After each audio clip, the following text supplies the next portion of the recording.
So what do you do when you're a victim of domestic violence and don't know how to get out? ABC4's Ali O'Rulian joins us live from the Utah Domestic Violence Coalition office in Salt Lake City. And Ali, I know you spoke with experts about this. What did they tell you?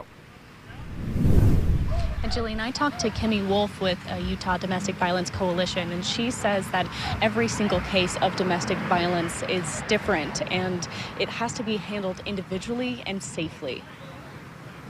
According to court documents, Julie Burns went to Heber City Police last month and filed a police report. Police say a neighbor saw Burns getting punched in the face and getting dragged by his car. Burns then told police if she reported him for domestic violence, he would kill her, but she did it anyway.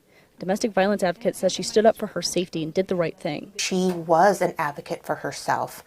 This isn't someone that was fearful about engaging, with law enforcement, with, the criminal court system. Asman was released on bail, and Burns received a pre-trial protective order. As a society, I believe that we are failing, victims of domestic violence. Kimmy Wolf with Utah Domestic Violence Coalition says leaving domestic violence situations isn't easy.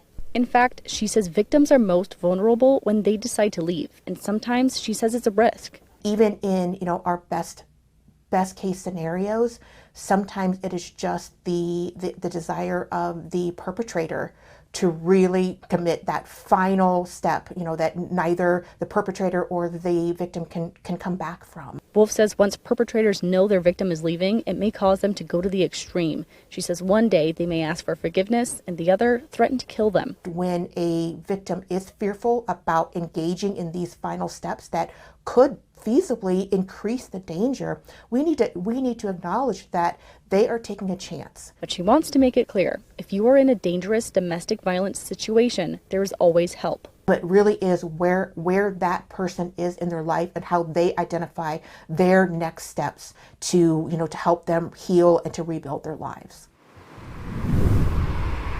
She says anyone can call the Utah Domestic Violence Hotline. That's 1-800-897-LINK, L-I-N-K. That could be victims, family members, or even perpetrators who are wanting to get help. She says that the best time to call and ask and get help is as soon as possible so things don't escalate. Reporting live in Salt Lake City, I'm Ali O'Rulian, ABC4 News.